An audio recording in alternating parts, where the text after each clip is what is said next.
Para mí es un gusto hablarles sobre la digestión fermentativa. Mi nombre es Paola Andrea Villanueva y les presentaré con mi compañera Eileen Vázquez. La digestión es un proceso de transformación y fragmentación de moléculas complejas a moléculas simples, que luego iremos hablando en paso a paso de este proceso. En la absorción encontramos que es el transporte de nutrientes a través del epitelio intestinal gracias a la asimilación de estos, llegando sus productos finales hacia el flujo sanguíneo. Cabe destacar que la digestión no se puede llevar a cabo sin la absorción y la absorción no se puede llevar a cabo sin la digestión. Los animales que presentan este tipo de digestión presentan un estómago monogástrico, el cual se caracteriza por ser un saco membranoso musculoso secretorio en cuyas funciones encontramos que producen jugo gástrico, mezclan los alimentos junto a las secreciones salivales y gástricas y además de ello sirven como almacenamiento temporal de los alimentos. Con esta imagen del tracto gastrointestinal comenzaremos a hablar un poco de la digestión. Cuando el alimento comienza o cuando el alimento lo consumimos, los dientes comienzan con la primera parte de la digestión, el cual gracias a la masticación comienza la fermentación, junto a las glándulas salivales. La lengua lo que hace es impulsar el sabor alimenticio formado en la boca hacia el esófago para llegar al estómago. Podemos apreciar aquí el páncreas, el hígado y la vesícula biliar, que también juegan un papel muy importante dentro de esos procesos. Bien, después de llegar al estómago, se transforma en quimo, llegando al duodeno y realizando los diferentes y los últimos procesos de digestión y absorción. Vamos a ver un poco de anatomía respecto al estómago. Entonces, el estómago proximal hace la parte del estómago proximal se denomina fondo. La parte del medio es la parte del cuerpo del estómago, que es la mayor porción. Y por último tenemos que la región pilórica, el estómago distal. La región pilórica está comunicada con el duodeno gracias al esfínter pilórico gástrico.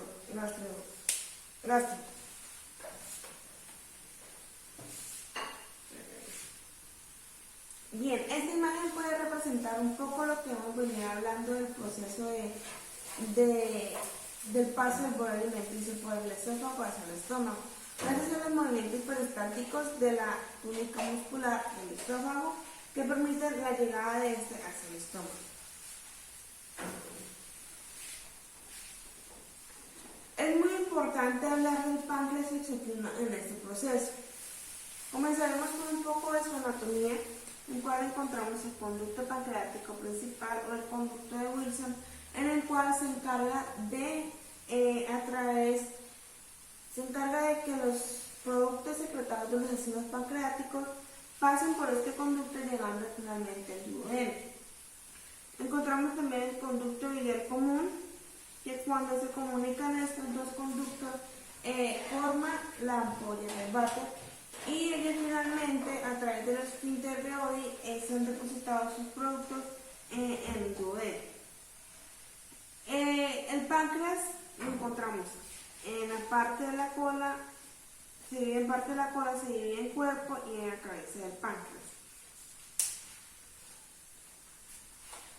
Hablaremos un poco de las proteínas que se encargan de este proceso. Hablaremos de las enzimas que se encargan de este proceso y comenzaremos con las proteínas. Encontramos que hay tres simógenos, son tres proenzimas, o sea, que no están activas, que no comienzan su función. Las encontramos de manera inactiva, en el cual gracias a una estimulación van a activar la enzima propia del simógeno. Encontramos el tripsinógeno, que activa la tripsina, el quimiosinógeno, que activa la quimiotripsina, y la procarbocipeptidasa, que activa la carboxipeptidasa. Bueno, en el caso del quimiotripsinógeno y el pepsinógeno, al llegar a la luz intestinal o al estómago, logran activarse también. Y en el caso de la pepsina, que el pepsinógeno activa la pepsina, y cuando la pepsina, que se encarga también de degradar las proteínas, cuando entran en contacto con el ácido clorhídrico, ella se desactiva. Bien, la enterocinasa se encarga de activar el tripsinógeno y la tripsina se encarga de activar el quimiotripsinógeno, el tripsinógeno y el procarbosipoliptidasa. Bien, ahora hablamos de los hidratos de carbono, en cual encontramos la amilasa pancreática, que se encarga de digerir los almidones y el glucógeno con excepción de la celulosa. Por último, en las grasas encontramos la lipasa pancreática, que toma las grasas neutras, la transforma en ácidos grasos y en monoglicéridos.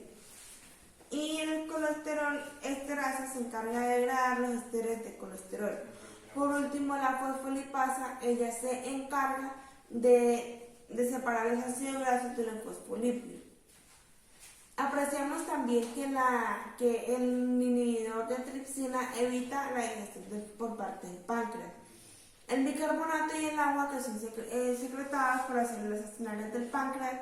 En el caso del bicarbonato, cuando el quimo llega al duodeno, este bicarbonato se encarga de neutralizar su pH. Bien, hay tres estímulos que facilitan o que permiten o benefician la secreción pancreática. En primer lugar tenemos la acetilcolina, ¿sí?, que ella activa los nervios vagos y es glosofaringeo, que tienen comunicación y relación con las glándulas salivares, con el páncreas y la glándula gástrica. ¿Qué es lo que hace? Lo que pasa es que tenemos que estos hacen parte del sistema entérico, ¿sí? Entonces el sistema entérico tiene relación con el sistema nervioso central, el cual el sistema nervioso central le comunica lo que sucede en el exterior. Encontramos también el plexo mucoso, que se encarga de controlar la cavidad en este proceso. Bien. En segundo lugar encontramos la colesticinina, que se encarga son secretadas por las células y del duodeno, el cual ella se activa en presencia de peptonas. Y por último tenemos que la secretina, secretada por las células S del duodeno, ella se encarga de disminuir el pH el pH duodenal.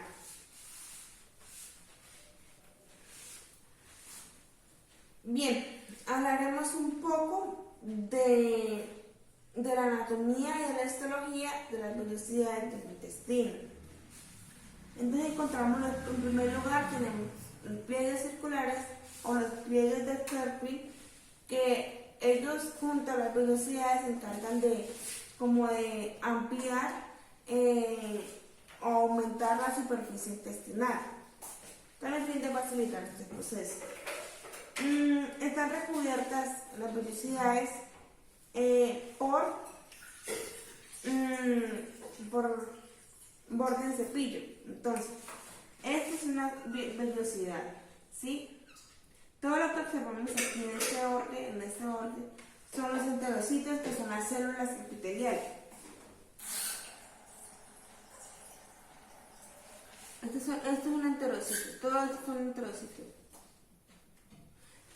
Y en el borde de los enterocitos, bueno, entonces tenemos que los enterocitos se dividen en dos. En la membrana apical, ¿sí?, en la cual encontramos las microvellosidades, y sobre la membrana apical y sobre las vellosidades encontramos el glucocálido, donde tenemos la glucoproteína. Bien.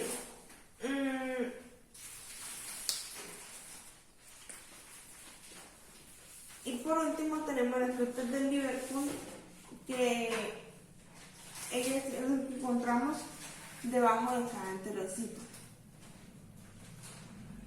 Y pues tenemos que, por último, que están recubiertos por un epitelio celular.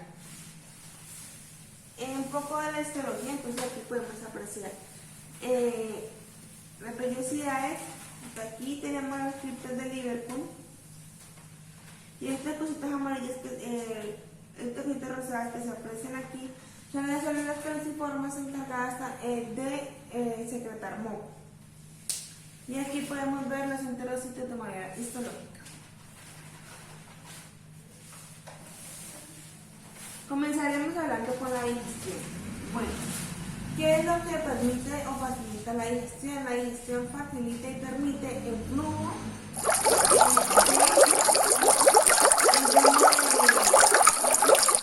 de estos nutrientes a través de los diferentes tubos digestivos, comenzando desde la boca, como les había mencionado.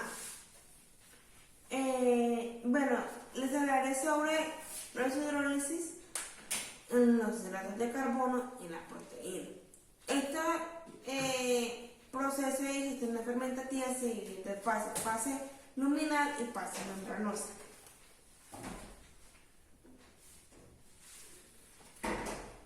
Dentro de los hidratos de carbono encontramos la fibra, el azúcar y el almidón. Las fibras las podemos encontrar en las plantas, en las cuales se aportan energía, que es muy importante para el desarrollo de cualquier ser vivo. El azúcar se encarga de transportar esa energía dentro del organismo. Tenemos que hay azúcares sencillos y complejos que lo veremos ahora. Y el almidón solo se da en la fase luminal y ahorita lo mencionaremos por qué. Bien, entre los azúcares sencillos encontramos la glucosa, la galactosa y la fructosa. Y entre los complejos, la lactosa, la sacarosa y la maltosa, sematosa y maltriosa, que son productos de la digestión del almidón. Recordemos que quien digiere el almidón, la amilasa pancreática. Bien. Cabe destacar que hay dos formas de almidón. Lo encontramos en amilosa y en amilopectina. ¿Cuál es la diferencia? Que está unido por el enlace 1,4 y el otro se forma o tiene un enlace en el cual están formados por 1,6. Entonces tenemos que es un disacárido, aquí tenemos un disacárido con ramificación.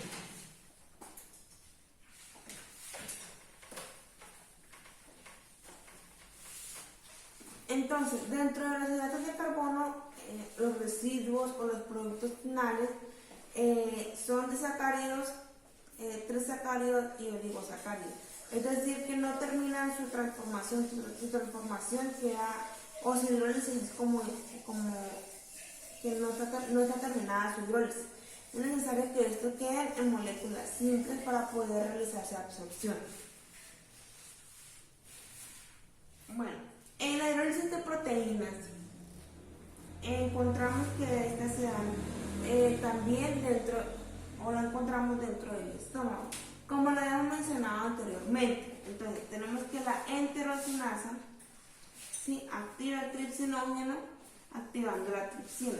Y la tripsina activa el quimiotripsinógeno, la proelastasa para activar la elastasa que se encarga de digerir las fibras elásticas, la procarbocipeptidasa A y carbopeptidasa B, que también se encarga de la digestión de proteínas.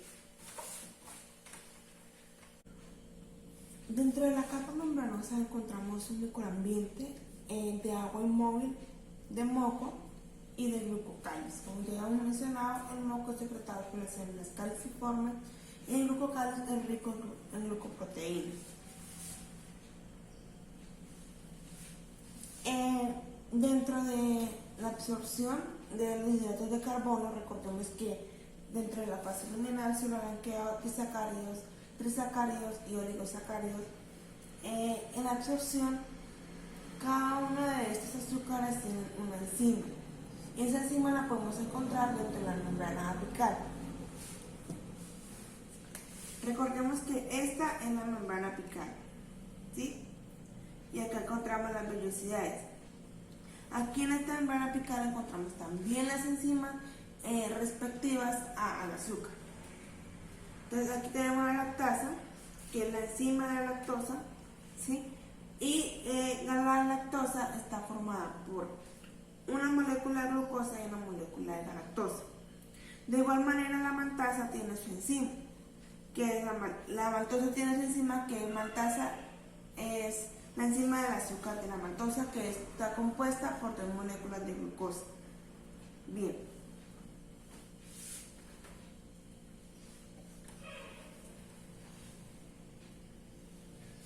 Un poco de un resumen de lo que hemos venido hablando respecto a la digestión de los hidratos de carbono. Bien, la lactosa logra digerirse a partir de la fase membranosa de la digestión. Todas logran digerirse a partir de la fase de la membrana de la digestión en azúcares simples. Entonces, como ya habíamos resaltado aquí algunas de las enzimas, tenemos la lactasa en el caso de la lactosa, la maltasa en el caso de la maltosa, la isomaltasa en el caso de la isomaltosa, que está compuesta por 3 moléculas de glucosa. La diferencia es que está unida por un grupo hidroxilo. La maltriosa, que tiene 3 moléculas de glucosa, y la sacarosa. ¿Sí? Bien.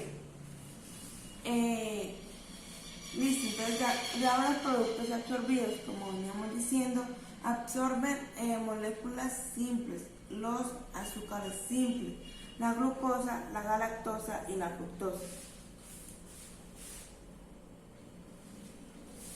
Bueno, vamos a resaltar que en las proteínas, la peptidasa la podemos encontrar de manera externa del enterocito, o podemos encontrar peptidasa intracelular. ¿Qué es lo que hace la peptidasa? Pues digerir las moléculas de péptidos, que en el caso es de las endopeptidasas, que son o se encargan de romper en la parte interna de los péptidos, dejando en la parte interna de los polipéptidos, en la parte interna rompen y dejan péptidos de cadena corta, en lugar de la exopeptidasa, que ella lo que hace es romper en los extremos, dejando aminoácidos libres. Pero como les decía, alcanzan a llegar al enterocito, tripéptidos, dipéptidos, entonces ellos ingresan hacia el enterocito, y dentro del enterocito, gracias a la peptidasa intracelular, logra terminar de digerirse, quedando como aminoácidos libres para la absorción. De igual manera, en los hidratos de carbono, solo en la parte exterior, en la luz luminal, logra digerirse y terminar con su digestión fuera o en la luz luminal. En la absorción encontramos mecanismos de transporte. En el transporte activo requerimos de energía metabólica. Para ello tenemos el acompañamiento del ATP. La bomba sodio-potasio ATPasa. En esta bomba podemos encontrar que el sodio, 3 moléculas de sodio se necesitan. ¿Para qué? Para hacer que el sodio logre entrar hacia el interior del enterocito, para luego proceder a su absorción. El interior de la célula se mantiene eléctricamente negativo respecto al líquido intracelular, mientras que la concentración de sodio se mantiene bajo en el líquido intracelular. En el segundo transporte, o en el transporte activo secundario, necesitaremos de proteína de un soluto. En el primero tanto en el primero como en el segundo sucede en la membrana apical. A este, en el segundo transporte activo, se le conoce como cotransporte o simporte. ¿Qué hacemos? Que una proteína, como ya habíamos mencionado, ella da vía de transporte. ¿Qué es lo que hace? Una molécula de glucosa con 2 de sodio es lo que necesitamos para poder que logre ingresar la glucosa hacia el interior del enterocito y comenzar también con la absorción de la glucosa. ¿Qué es lo que también se utiliza en este mecanismo? Las vitaminas y los aminoácidos también usan en este método de transporte.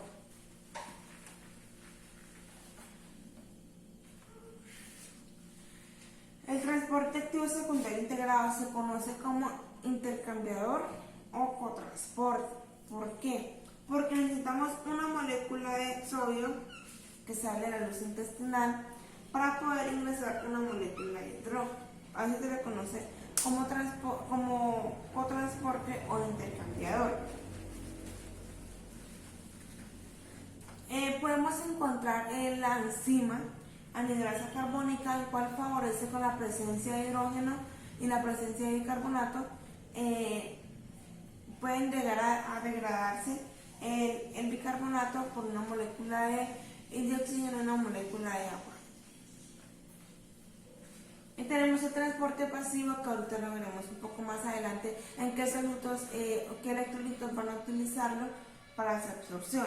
Entonces tenemos el transporte pasivo a través de la célula, que es la absorción transcelular, y tenemos el transporte pasivo a través de las uniones estrechas, es decir, estos son los enterocitos. Bien, y entre los enterocitos hay unas uniones estrechas, pero relativamente no están unidos, entonces hay una cavidad, un espacio en el cual ellos pueden pasar hacia el flujo hemático. Y se le conoce como la absorción paracelular.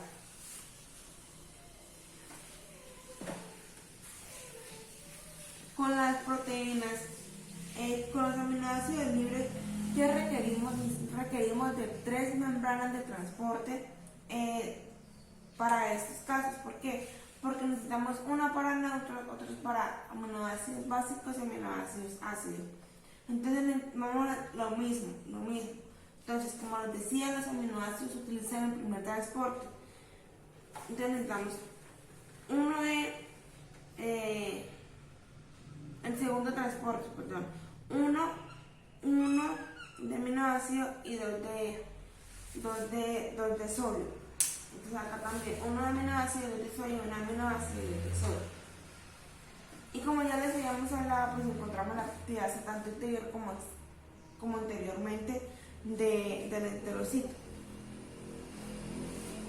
Dentro de la absorción de agua y electrolitos que son requeridos, los electrolitos son requeridos para los diferentes funcionamientos y que suceden en cada tubo digestivo, en todo el tracto gastrointestinal.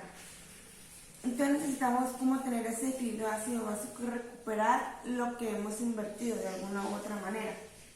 Entonces, como les hablábamos del cotransporte, pues aquí podemos ver un ejemplo de cotransporte: una molécula de sodio y una molécula de sustrato, o sea, como ya hemos hablado, en el caso de la glucosa. Recuerden que les mencionaba que el carbonato en presencia de un hidrógeno logra digerirse, entonces encontramos acá que gracias a una molécula de agua se hidroliza, ¿sí? Se hidroliza y logra entrar,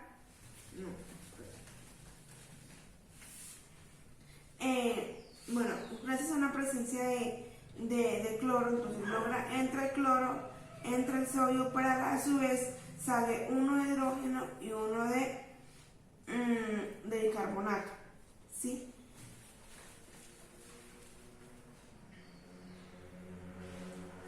Cuando sale el bicarbonato, lo que hace es liberar uno de agua y uno de dióxido de carbono. De igual manera acá adentro, cuando logra encontrarse con el hidrógeno, También se digiere en uno de agua y uno de dióxido de carbono, finalizando así para ser absorbido. Acá el sodio también se puede dar a través de la difusión. Ya habíamos hablado aquí, que era la absorción de sodio acoplada al sodio, era la absorción de cloro acoplada al sodio. Y aquí observamos que el cloro no solo se absorbe a través de absorción transcelular, sino también a través de la absorción paracelular. Entonces aquí encontramos que el sodio ingresa con un sustrato, como ya le habíamos mencionado, con la glucosa o un aminoácido o una vitamina, y el cloro aprovecha esa energía que tiene o que necesita y pasa y se absorbe a través de la manera paracelular. Por último, también observamos aquí el intercambio de cloro y bicarbonato. Entonces el cloro ingresa y el bicarbonato sale del enterocito. ¿Qué sucede aquí? Que tanto el bicarbonato puede ser de manera intracelular e extracelular, puede llegar a ser absorbido.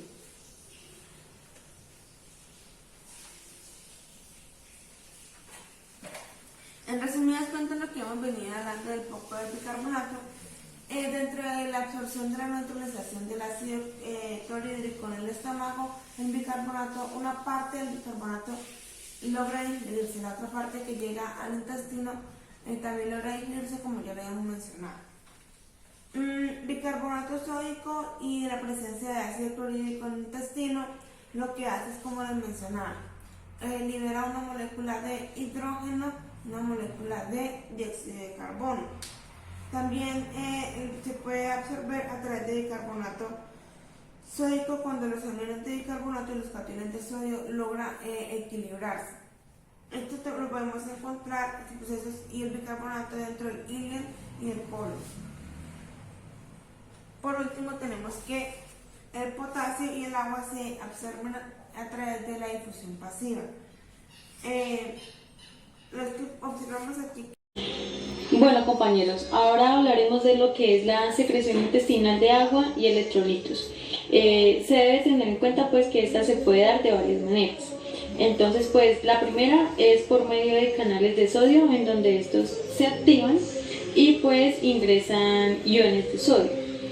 Sin embargo, pues para tener un equilibrio electroquímico, el sodio puede ir arrastrando el cloro, que este también va a ingresar a la membrana vasolateral y va a salir por canales de cloro.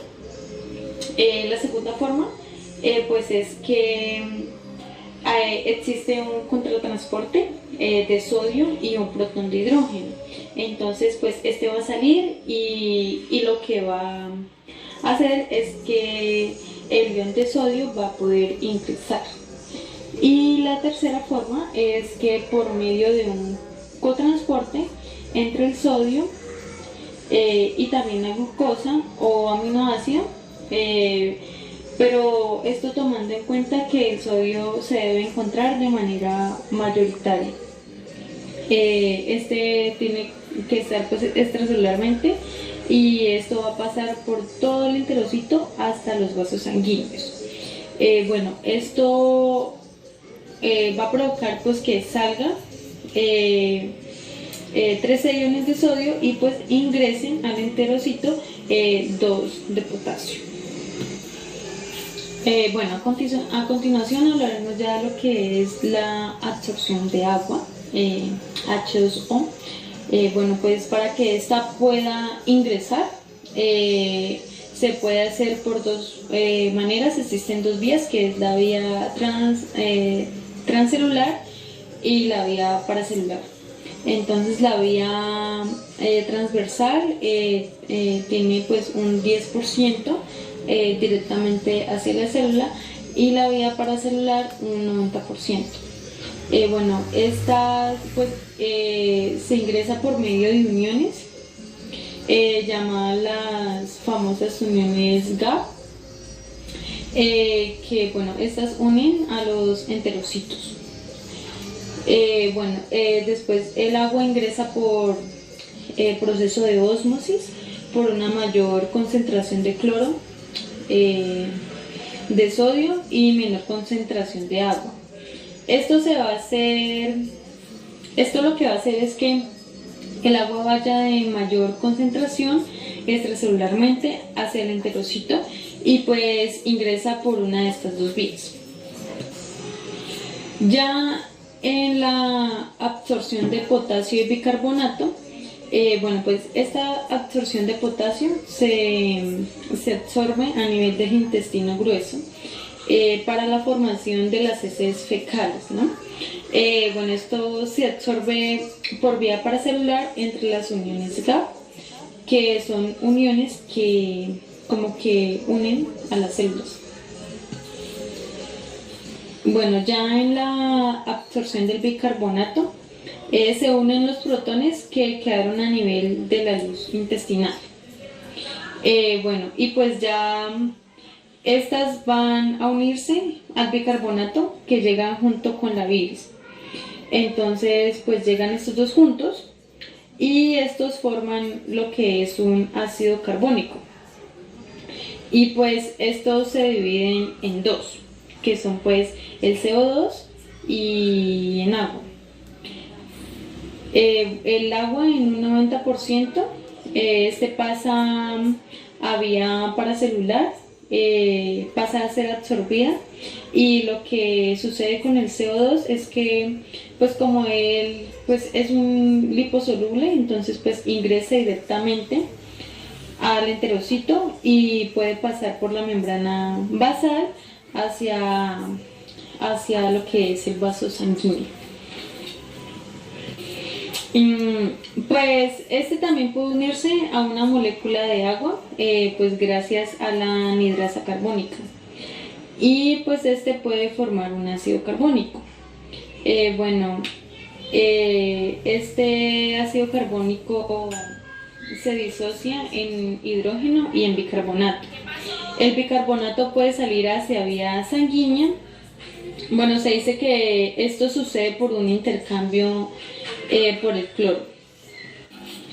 Ya en la absorción del calcio, bueno, esto se puede dar en menor proporción por una vía paracelular que, como dijimos, consta del 10%, y el 90% por vía transcelular.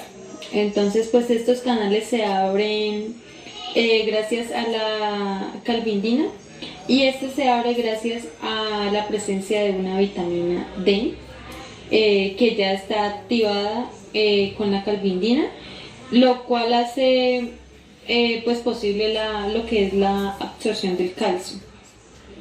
Bueno, aquí en este punto pues es importante aclarar o mencionar que estos son canales dependientes de voltaje, ¿no? Bueno, entonces ya pasando a lo que es la absorción del hierro, entonces bueno, se debe tener en cuenta que este pues es un receptor bivalente, o sea que no es un receptor específico. Bueno, entonces esto lo que hace es que pues ayuda al paso de iones que tengan de valencia 2. Y pues entonces gracias a eso el hierro entra en su estado ferroso y pues ingresan a través de este receptor y entra a un estado férrico, es decir que lo hacen con valencia 3. Bueno, este tiene tres opciones, ¿no? La primera es almacenarse como ferritina, o se puede unir a una apotransferrinina y así se puede dar una transferrina. Así puede pasar directamente al vaso sanguíneo y contiene el hígado, a la médula ósea y pues entre otros. Flujo sanguíneo gastrointestinal. Los vasos sanguíneos del tubo digestivo, como sabemos, pues forman parte de la circulación esplásmica, y bueno, pues todo este flujo está formado por lo que es pues el tubo digestivo, el vaso, el páncreas y pues el hígado. Todo este flujo llega al hígado a través de la vena porta y salen por las venas hepáticas hacia lo que es la vena cava inferior. Y después llega al corazón. Entonces, entendiendo este proceso, entendemos lo que es el flujo, que hace el flujo sanguíneo. Este flujo de cada región es directamente proporcional a lo que es el grado de la actividad local. Por ejemplo, aquí tenemos dos regiones del intestino, ¿no? Entonces, lo que es la absorción, aquí el flujo sanguíneo aumenta hasta 8 veces más. Y después de una comida aumenta las actividades motoras, como lo que es la secreción y la absorción. Entonces, pues, esto lo que hace es que supera su estado de reposo y pues este entra en un estado de reposo de 2 a 4 horas, lo que causa pues un aumento de flujo sanguíneo. En la digestión, pues el tubo digestivo libera sustancias vasodilatadoras. Entonces, ¿cuáles sustancias? Como por ejemplo la colecistoquinina, también el péptido vasoactivo intestinal, la gastrina y la secretina. Pues estas son vasodilatadoras y se liberan durante el proceso de digestión. Ya pues en la secreción, las glándulas gastrointestinales liberan lo que son dos cininas vasodilatadoras, estas muy potentes, como lo que es la calidina, la biodicinina. Esto lo que hace es que haya una vasodilatación en lo que es la secreción intestinal. Luego ya sigue lo que es el proceso de la hipoxia. Aquí lo que sucede es que la disminución de la concentración de oxígeno en la pared intestinal puede aumentar el flujo sanguíneo. Entonces este puede aumentarse de un 50 a un 100%. Esto pues se debe a la teoría vasodilatadora, la cual dice que pues a mayor metabolismo o menor oxígeno, mayor formación de sustancias vasodilatadoras. Esto pues en especial en el caso de la adenosina, que es la principal sustancia vasodilatadora. Ya pues en el control nervioso del flujo sanguíneo, pues lo que sucede es que, como sabemos, el sistema nervioso simpático y parasimpático son los que tienen control de las funciones gastrointestinales. Entonces, el sistema nervioso parasimpático primero pues aumenta la actividad glandular por la liberación de acetilcolina, y pues esto genera una vasodilatación y pues también un aumento de flujo sanguíneo. ¿Qué hace esto? Entonces pues lo que hace es que de manera indirecta, en cambio, el sistema nervioso simpático actúa directamente pues gracias a lo que es la noradrenalina, pues ya que esta es atraída por lo que son los receptores adrenérgicos. Pues esto lo que genera es una vasoconstricción, lo cual disminuye el flujo sanguíneo. Ya pues lo que sigue es un estímulo parasimpático, lo que aumenta el metabolismo y genera lo que es una isquemia, y esta se vasodilata. Entonces, como vimos, un estímulo simpático genera lo que es la vasoconstricción, pero en cuestión de minutos el flujo sanguíneo vuelve a su normalidad. Entonces, todo esto sucede gracias a lo que es el escape autorregulador. Entonces, ¿esto qué significa? Significa que pues esos son mecanismos vasodilatadores metabólicos, los cuales generan la isquemia. Entonces estos superan la vasoconstricción y eso hace pues que todo vuelva a la normalidad. Digestión y absorción de grasas. Bueno, pues para empezar debemos entender qué son los lípidos. Entonces, pues estos son un grupo heterogéneo de moléculas orgánicas insolubles en agua. Pues estos están formados por un grupo de moléculas de ácidos grasos, los cuales están compuestos por 3 elementos, los cuales son primero el carbono, segundo el hidrógeno y pues tercero el oxígeno. Los lípidos tienen un lugar muy importante, ya que estos forman parte de membranas celulares y pues son los segundos mensajeros y algunas hormonas. También tienen lugar muy importante en algunos tejidos importantes como lo son el cerebro, el corazón y pues los pulmones. Los lípidos se pueden obtener de 2 formas. La primera es por síntesis, que produce lípidos a través del acetil-CoA obtenido por el piruvato. Pues estos también se pueden obtener a través de la dieta con diferentes tipos de alimentos que nos ayudan a obtener las grasas. Bueno, después de ser ingeridos ya comienza lo que es el proceso de la digestión, ¿no? Entonces pues esto empieza con una enzima la cual es la lipasa lingual.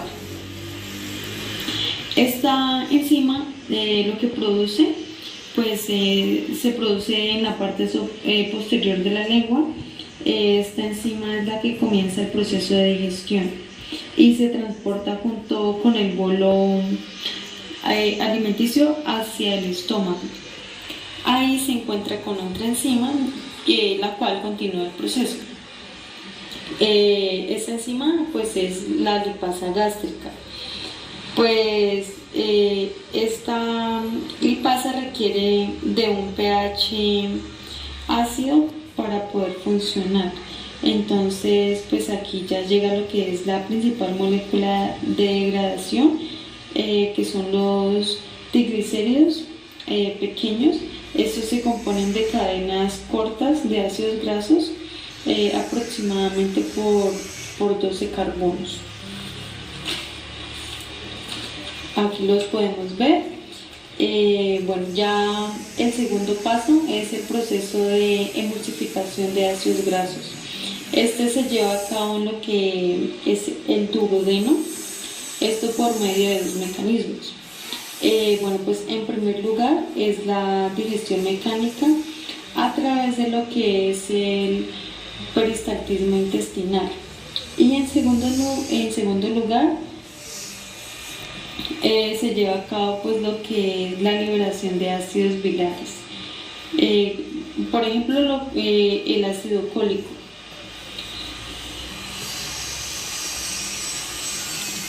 Los ácidos biliares se producen en el hígado y pues estos son almacenados en la vesícula biliar. Luego llegan lo que son los lípidos al duodeno. La mucosa secreta una hormona que es la colicistoquinina,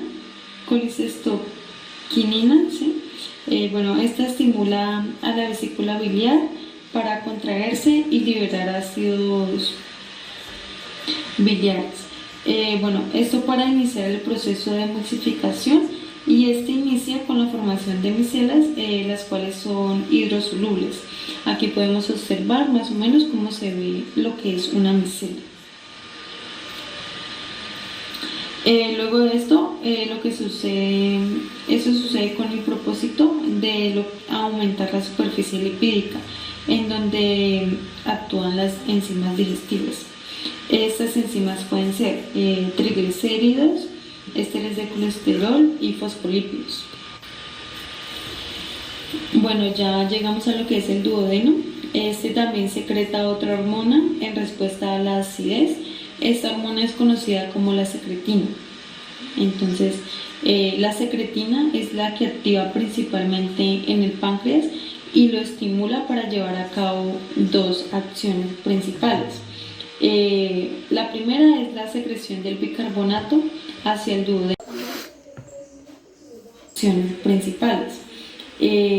La primera es la secreción del bicarbonato hacia el duodeno y la segunda es la liberación de enzimas específicas, como por ejemplo la lipasa. Los triglicéridos que hacen dos funciones, liberan dos monoacilglicerol y también un ácido graso libre. Luego ya la fosfolipasa también es otra de estas enzimas y bueno, esta se clasifica en A1, en A2, en B y C. Bueno, ya pasamos a la última, que es la colesterol esterasa, que se utiliza para degradar primero colesterol y también pues ácidos grasos libres.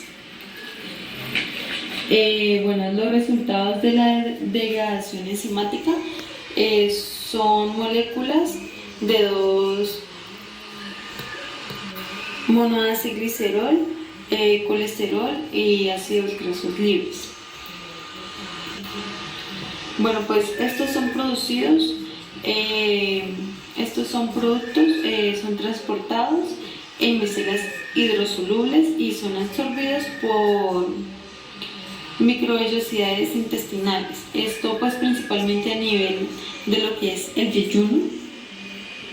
Una vez se obtiene la hidrosolubilidad, son transportados por la circulación sistémica y son distribuidos en diferentes tejidos, como lo son por ejemplo el músculo, el tejido adiposo, y pues luego estos ya son almacenados a manera de reserva energética. Crecimiento y desarrollo del epitelio intestinal. Bueno, la longitud de las vellosidades intestinales se determina por la relación entre la tasa relativa de pérdida celular en los extremos y el reemplazo de las células formadas en base. Entonces, bueno, lo que es la replicación y división de enterocitos se da en lo que son las criptas. Y pues estos enterocitos de la cripta tienen un alto nivel mitotico, lo cual hace que pues estas se regeneren de manera muy rápida. Las células de la cripta migran por las vellosidades y empujan a las células que están delante de ellas. Entonces pues ellas mediante este proceso están constantemente migrando, ¿no? Ya que están constantemente pues en movimiento, lo cual hace que pues estas maduren más rápido y pues estas se conviertan en células especializadas en lo que es la absorción en vellosidades. Ya cuando estas llegan al extremo de las vellosidades, ya cuando están en la puntica, lo que hacen pues es que se desprenden, pues ya debido a la edad, ¿no? Ya debido a que ya están viejas, por decirlo así. Bueno, el índice de la replicación en las criptas es estimulado por varias hormonas, obviamente gastrointestinales.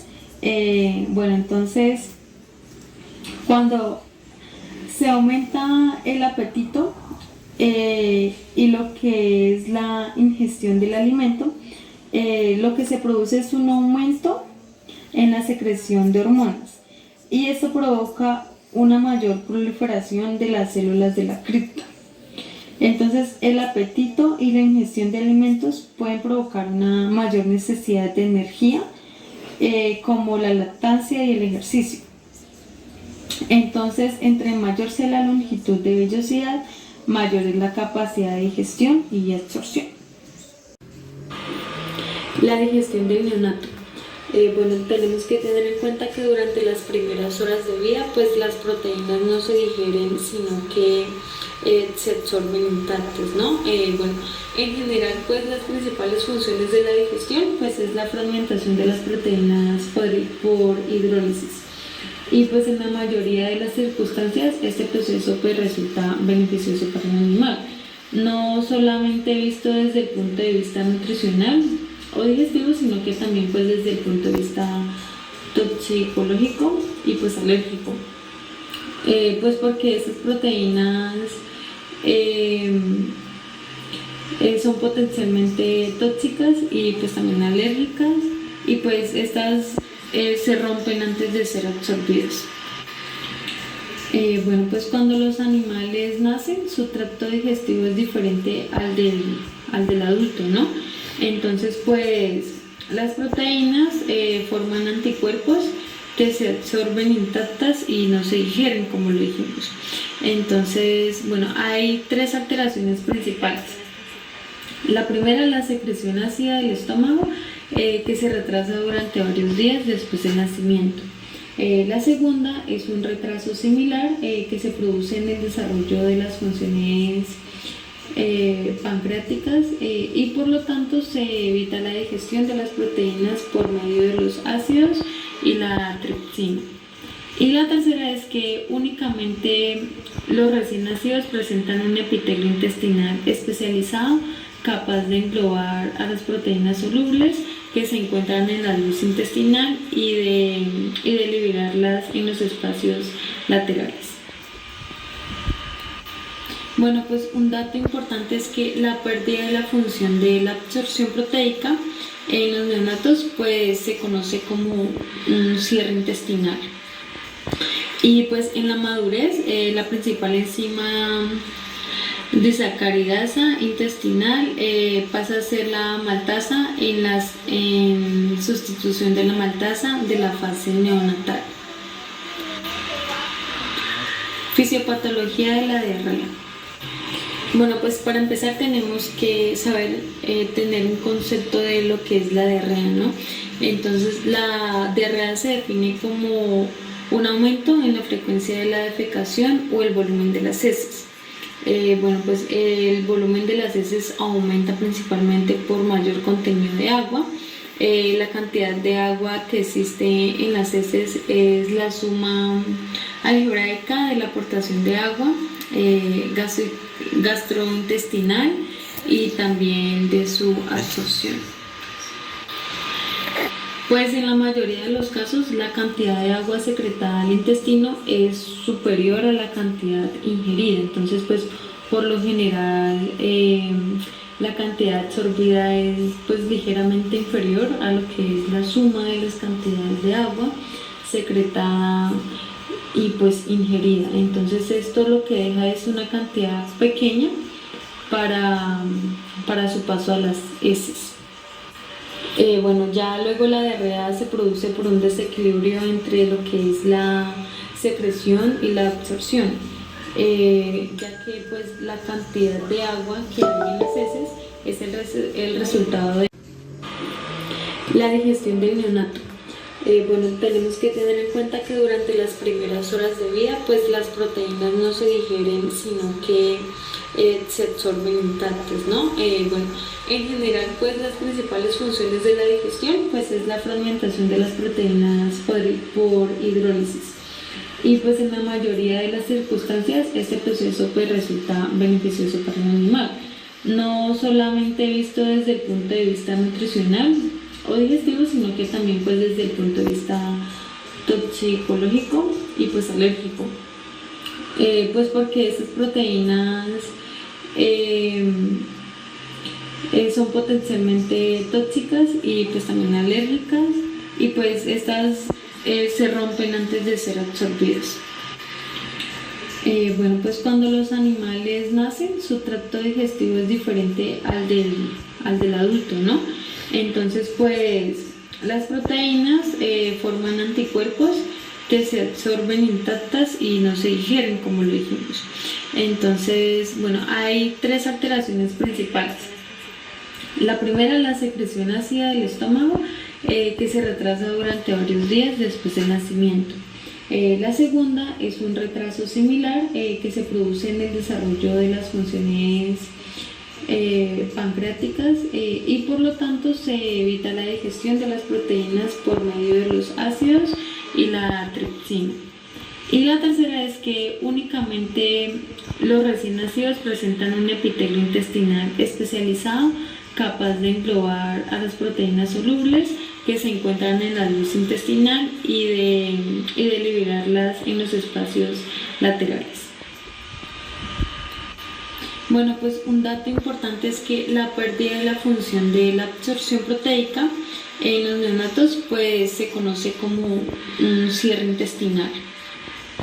Y pues en la madurez la principal enzima desacaridasa intestinal pasa a ser la maltasa en sustitución de la maltasa de la fase neonatal. Fisiopatología de la diarrea.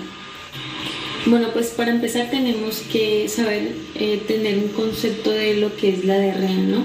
Entonces la diarrea se define como un aumento en la frecuencia de la defecación o el volumen de las heces. Bueno, pues el volumen de las heces aumenta principalmente por mayor contenido de agua. La cantidad de agua que existe en las heces es la suma algebraica de la aportación de agua gastrointestinal y también de su absorción.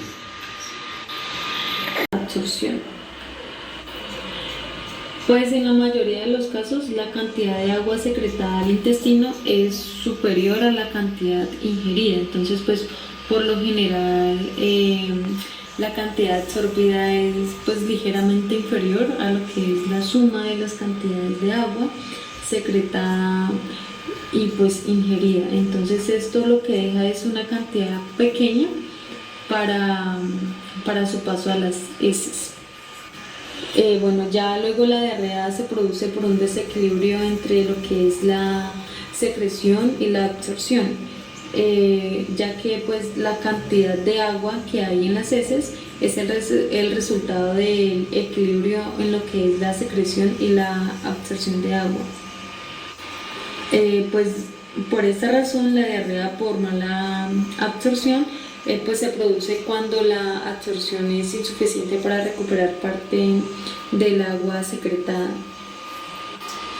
Y pues en la mayoría de los casos esta pérdida se produce por infecciones víricas, bacterianas o protozoóricas. Y pues como se ha mencionado anteriormente, la longitud de las vellosidades se determina por lo que es la relación existente entre la pérdida y la regeneración celular. Acá podemos observar en la imagen lo que es un acortamiento de las vellosidades causadas por una mayor pérdida de las células. Y pues en esta otra imagen podemos observar lo que es la fisiopatología de la diarrea. Bueno, pues las barras representan las cantidades relativas de agua que entra o salen del intestino. También podemos observar el volumen fecal, que es la suma de agua ingerida y del agua excretada menos lo que es el agua absorbida.